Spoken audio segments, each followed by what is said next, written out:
One विभाग के अंतर्गत बसे लोगों को दिलासा, नहीं टूटेंगे एक भी पात्र घर। डिंडोसी विधानसभा में वन विभाग के अंतर्गत बसे लोगों की जन समस्या समाधान हेतु शिवसेना नेता प्रवक्ता संजय निरुपम की अध्यक्षता में एक प्रतिनिधिमंडल बुधवार को वन विभाग के मुख्य कार्यालय संजय गांधी राष्ट्रीय उद्यान में अधिकारियों से मुलाकात कर एक साझी बैठक की। इस बैठक में मुख्य वन संरक्षक जी मल्लिकार्जुन की प्रमुख उपस्थिति रही।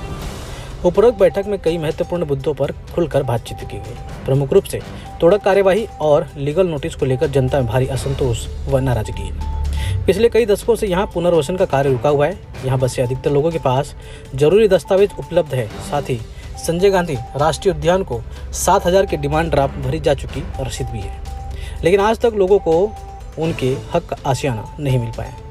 ऐसे में बार बार तोड़क कार्रवाई और लीगल नोटिस से लोगों को काफ़ी दिक्कतों का सामना करना पड़ा। हालांकि शिवसेना नेता संजय निरुपम की मध्यस्थता के बाद किसी पात्र घरों को तोड़ा नहीं जाएगा।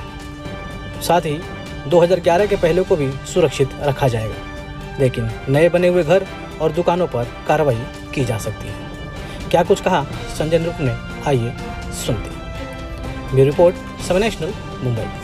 उसी विभाग और पूरे नेशनल पार्क के परिसर में बड़े पैमाने पर मेरे ख्याल से 30,000 से ज़्यादा लोग रहते हैं, फैमिली रहते हैं। यहाँ पर आदिवासी समाज के लोग रहते हैं, गैर आदिवासी लोग रहते हैं।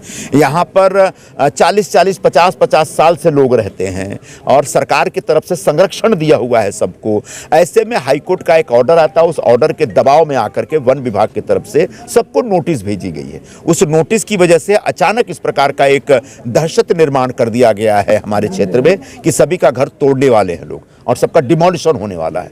तो उसी विषय को लेकर के आज हम वहाँ के जो हमारे साथी हैं उनका एक शिष्टमंडल लेकर के मुख्य वन संरक्षक जो अधिकारी हैं उनसे आज मिलने आए थे और उनके सामने हमने विषय रखा और उन्हें स्पष्ट कर दिया है कि किसी का डिमोलिशन नहीं होने जा रहा है। अभी फिलहाल सिर्फ सर्वे हो रहा है कि जो भी लोग रहते हैं उनके पास कागज पत्र क्या है, उनके पास दस्तावेज क्या है। तो हमारे जितने भी डिंडोसी में रहने वाले लोगों से मैं यही निवेदन करूंगा कि अफवाह फैलाने वालों के बातों में मत आइए, आपका कोई घर टूटने नहीं जा रहा है। हाँ, जो दुकानें हैं उन दुकानों को तोड़ने का इनका एक ऑर्डर है, क्योंकि हाईकोर्ट में इन्हें शायद कमिटमेंट दे रखा है। तो दुकान अलग हो गया, कमर्शियल अलग हो गया, लेकिन घर एक अलग विषय है। तो सभी के घरों को संरक्षण दिया जा रहा है। जिन्होंने 7,000 रुपए भर करके पावती लिए हाथ में, उनके खिलाफ कोई एक्शन नहीं होगा। जिनके पास राशन कार्ड है उनके खिलाफ कोई एक्शन नहीं होगा। हाँ, जो 2011 के बाद खासकर कोविड के दरमियान जिनने घर बनाया है उनके खिलाफ एक्शन हो सकता है, लेकिन उनके पास भी अगर कोई पुरावा पहले का है तो उस पुरावा के आधार पर, सबूत के आधार पर वो भी बच सकते हैं। फिलहाल डिमोलिशन की कोई ऐसी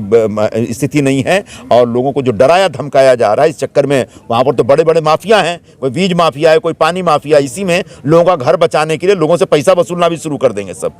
तो ऐसे लोगों को इस धमकी में नहीं आनी है, अफरा तफरी में नहीं आना है, कहीं कोई एक्शन नहीं होने जा रहा है। हमने मांग भी किया और उनकी तरफ से एक इस तरह का हमको आश्वासन भी मिला। सर, मोदी जी जिस प्रकार से सर दिल्ली कुंभ गए हैं उसके बारे में क्या कहना, लोग विवाद कर रहे हैं? बहुत अच्छी बात है। अब मोदी जी ने आज जो कुंभ में स्नान किया है वो आज का पवित्र दिन है। उस पवित्र दिन का फायदा उठाते हुए, उसका संधि लेते हुए उन्होंने स्नान किया है। भगवान करें उनको इस कुंभ स्नान से बहुत आशीर्वाद प्राप्त हो और जो देश का नेतृत्व कर रहे हैं उस नेतृत्व करने में उनको और भी कामयाबी मिले और हिंदुस्तान को हर क्षेत्र में सफलता प्राप्त कराने में उनको कामयाबी मिले। सर, दिल्ली में वोटिंग है, जिस प्रकार से कांग्रेस कहीं न कहीं पिछड़ी दिखाई दे रही, क्या कहना है? दिल्ली में वोटिंग चालू है, जिस प्रकार दिल्ली के इलेक्शन को किस तरीके से देखते हैं? और दिल्ली के इलेक्शन में केजरीवाल जी का तंबू उखड़ने वाला है और कांग्रेस पार्टी जो इतना फाएं कर रही है, मुझे नहीं लगता कि 0 से आगे बढ़ पाएंगे और सरकार वहां पर भारतीय जनता पार्टी की बन सकती है, ऐसा हमको अंदाज मिल रहा है।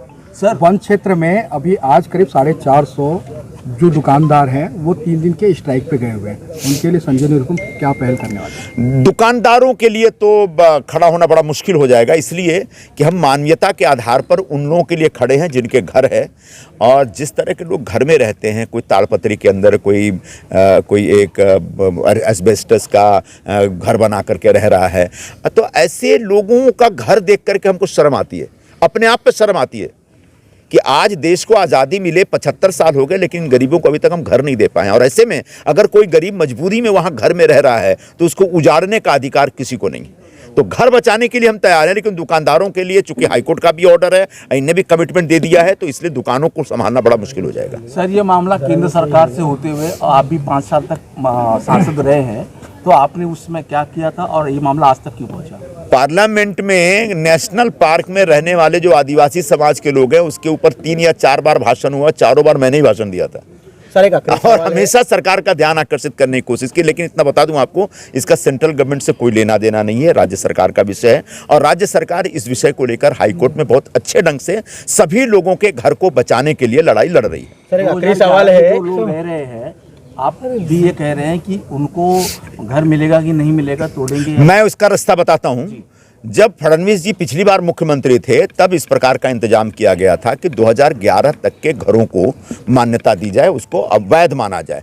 आज 2025 है तो मैं ऐसा चाहूंगा कि सरकार 2020 तक के घरों को बचाने के लिए एक एग्जीक्यूटिव ऑर्डर जारी करे, जीआर जारी करे। उसकी वजह से 2011 के बाद के घरों को भी बचाया जा सकता है। लेकिन सरकार का जब तक निर्णय नहीं आता तब तक आगे इस बारे में कुछ भी नहीं कहा जा सकता। सर एक आखिरी सवाल है।